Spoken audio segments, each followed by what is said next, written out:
Hello, thanks everybody for coming. A couple of reminders, please be sure to pick up the handouts. Kickoff again this week is CBS at 3:30. Reminder, no live streaming, and also men's basketball exhibition game Thursday night, Valdosta State.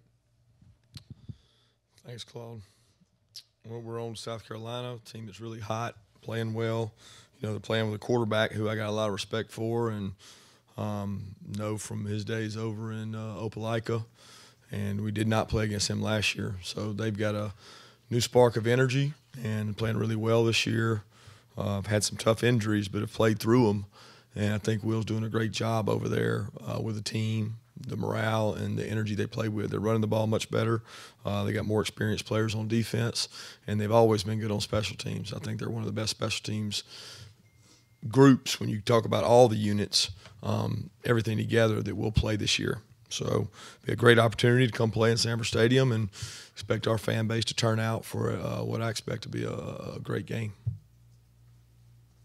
Kirby, I wanted to ask you about Sony Michel. And, obviously I know you don't like making comparisons with guys, but it seems like with his leadership role, how he's playing right now, that he's kind of just, being vocal and all of that. He's just kind of the total package as a player. Can you remember coaching very many guys that are kind of from that ilk that can kind of do the things that he can do in both of those aspects? Yeah, I mean, I've been around some defensive players that are similar to that. I haven't been around a lot of running backs that have that personality that he has, that he's not afraid to step up and be a leader. Sometimes running backs just don't like that role. They want to carry the ball. They don't want to be asked to stand up in front of people and have to get on them if they need to or do the things they have to do. I think he exhibits his leadership through his special teams play, through his carries, through his unselfishness.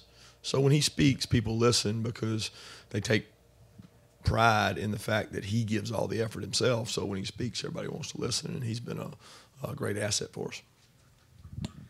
Kirby, you talked about Will and the job he's doing. When you look at you and Will and Mike out at Colorado State, I know y'all all have a bond. I think y'all are like 20-5, something like that this year. I know you guys are busy during the week, but do y'all ever have time to visit during a season via phone? And can you just talk about the jobs that the three of y'all have kind of done this year? Do you take some pride in that, knowing y'all's backgrounds kind of together? I take pride in the fact that we're all kind of grew up educators' kids, coaches' kids, and we grew up around the game. It's what we've been around all our life. So I respect both those guys and think they do a great job. And, no, we don't have time to catch up in season. I understand Saturday night was pretty interesting for you guys for the wrong reasons. Just with that delay, does that throw out any delays in terms of the routine for Sunday and how you guys approach that? Yeah, we just a little lack of sleep. I think the biggest concern is that, not getting back till 2 and 3 in the morning makes it as if we had to play a night game on the road, which, can be frustrating because the Florida game technically would be home and home, usually, but we end up traveling each year, and we just, weather got us in a situation that we can't control. So when you got situations you can't control, you don't worry with them. You overcome them. Kirby, the playoff selection committee comes out with the rankings tomorrow. Do you like the fact of getting a snapshot of how they're thinking, and will you pay any attention to it? No, not really. It's just no matter how we finish. Coach, what does it say about Reggie Carter that he's been able to come back from a handful of injuries throughout the past couple of years? Yeah, he's an incredible kid when you think about it. I mean, he's been through some knees and shoulders. I mean, he's been banged up, and it's always been a really good player. I can still remember the first time I saw his highlights when he was a 9th and 10th grader, and he's come a long way. He's really a good leader for us. He understands the defense. He knows how to execute it. He's not real emotional. Reggie's a kid that gives you his best each day, and it shows kind of how resilient he is to come back from the injuries he's overcome. Kirby, on the offensive line, are you guys doing much different blocking-wise, or is it maybe a little bit more zone blocking this year, or has there been much of a change scheme-wise? Really hadn't been much change. We're probably a little less gap plays than we've been in the past, but not a whole lot different scheme-wise. We ran a lot of zone plays last year, a lot of zone plays this year, probably just less gap plays is the biggest difference. And, you know, having some situations where we get a little more favorable boxes is what we're always trying to do. Coach, Lorenzo and Roquan were both named semifinalists for the Butkus. Just what does that say about what they've done this year, and how have they put themselves in that position to possibly win one of the best awards in college football? Well, they both work hard. And, you know, we've talked a long time about team success equals individual success. And I think that a lot of these kids on this team are deserving of some of those individual accolades, but you don't usually get them unless you have team success first. And I think some of the team offense, defense, and special team success can lead to some recognition. But to win it, you got to play well. You got to be certainly a very productive player, and both those young men have been that. Kirby, I know follow-up to these playoff rankings, I know they serve as a distraction. I'm curious, when you were at Alabama, because Alabama was synonymous with the BCS rankings before that and this, how did y'all address it? Would y'all just address it one time and then be done with it, or how do you kind of handle that when this crops up, like when November rolls around? They talked about rat poison a lot and things like that. So, but we don't really have to address if you confront it from the beginning. So the rankings that have been coming out up until this point, the AP ones, are the same thing. It's just a distraction. So it's just a matter of who can manage it best and which team's mature enough to handle it, because it has zero outcome on performance on Saturday. It's only a distractive measure that we have to contend with.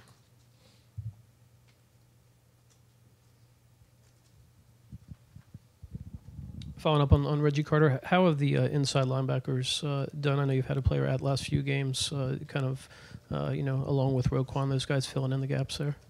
I think Juwan and Monty should be commended for guys that came in and gave us some really good quality snaps. And, there's a lot of anxiety when you're playing in one of those positions and you haven't played in a lot of games.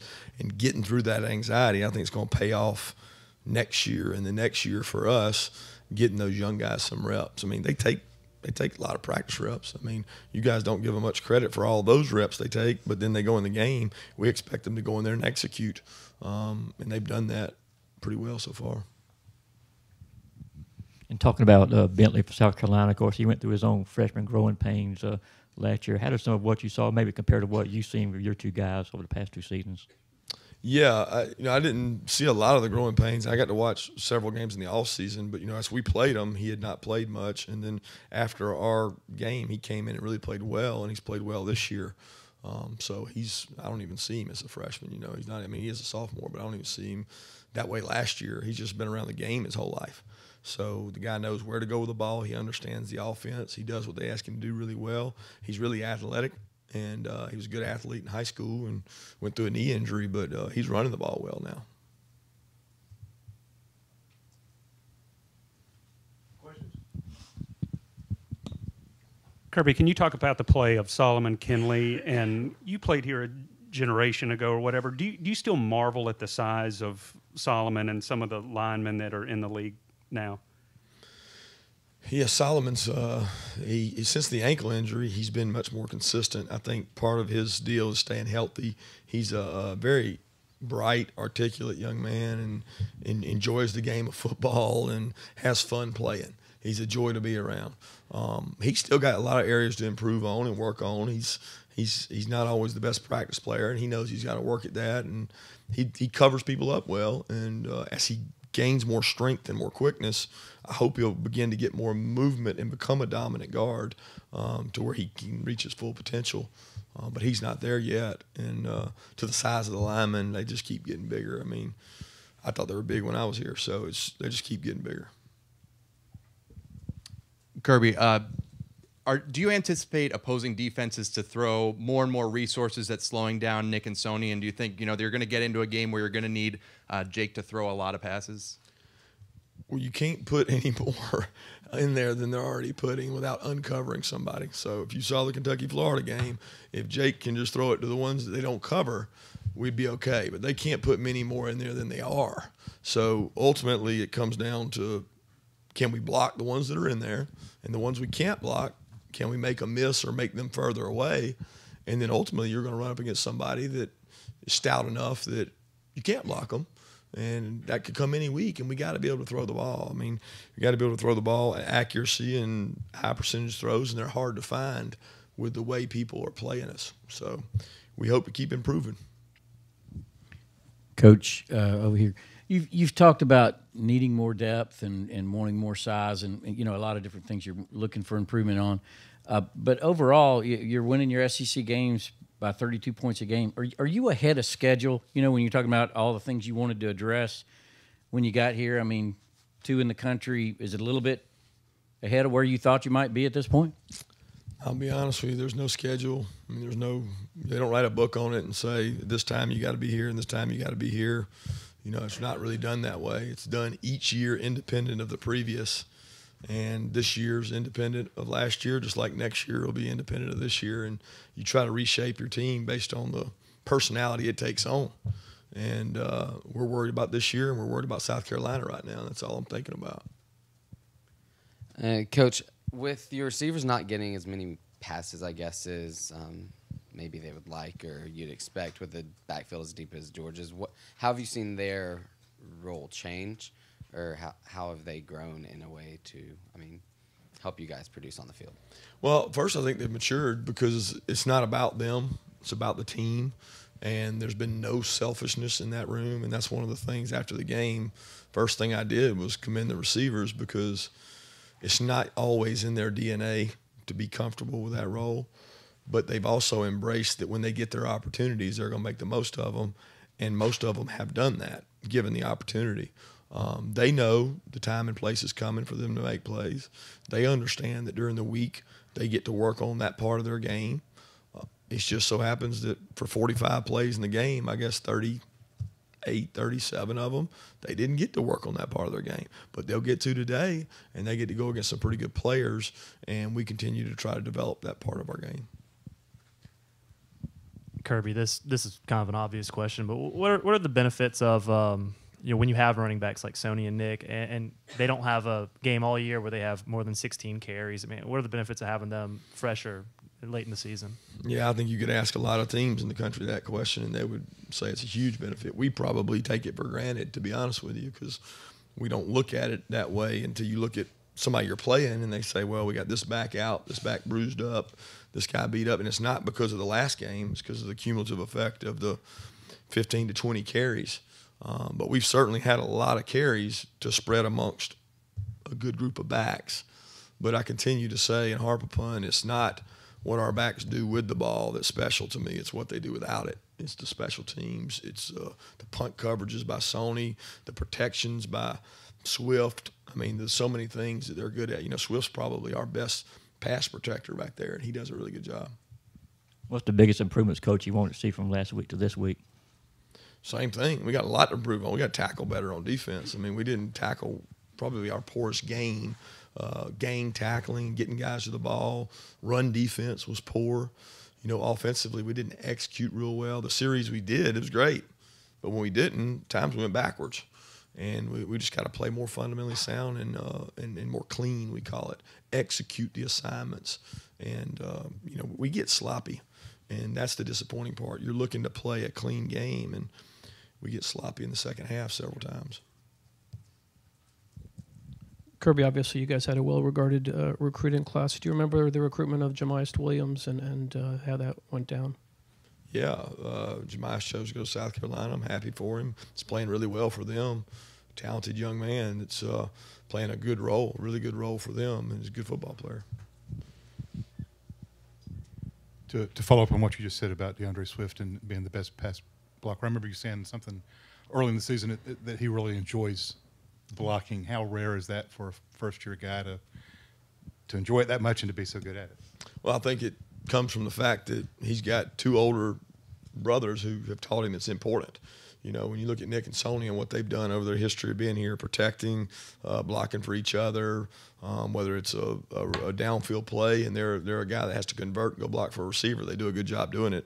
DeAndre's the same way, and he's kind of learned that from those guys.